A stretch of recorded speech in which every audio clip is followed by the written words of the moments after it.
Here's everything you'll need if you want to build a PC. Up first, you're going to need a CPU, which is like the brains of your computer, and you're going to need a cooler for that. A lot of these actually come with them. Next, you're going to need some memory or RAM, which is really easy to find.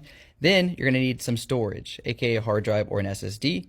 And next, you're going to need graphics cards. With this day and age, if you're using any kind of editing or video games, this is what you'll need. Now, this is a power supply for everything, all your components, so you'll need that. And then up next, you're going to need a motherboard, and this is what you're going to connect and put everything into. Now, let's go ahead and get started. Let's raise the retention arm and place our CPU in. There are triangles both on the motherboard and CPU that you line up. Next, we need the cooler, but for this, we're actually going to need to take off the brackets of the motherboard so this fits properly. So let's go ahead and take these off.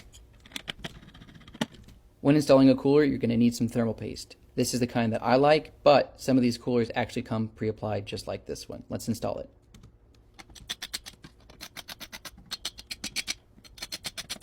Now that that's installed, let's plug in our cooler to our motherboard. This is going to give it power and control the speed. Then we can clean up the cables and put in our RAM.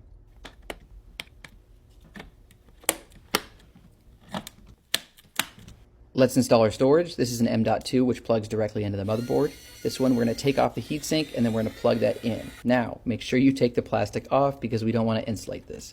Plugging in our M.2, we're going to go ahead and screw that heatsink right back on there.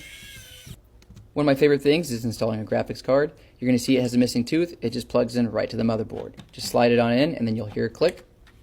Lastly, we're going to go ahead and plug in all of our power to the motherboard, to the CPU, and then obviously to our graphics card. Once we do that, we can go ahead and use this to the test bench to make sure everything's working. We're going to use our screwdriver to bridge the connection and make sure everything's working, and as you can see, and another way with a nice motherboard, you can actually use your finger because it actually has a power switch on the motherboard. We are done.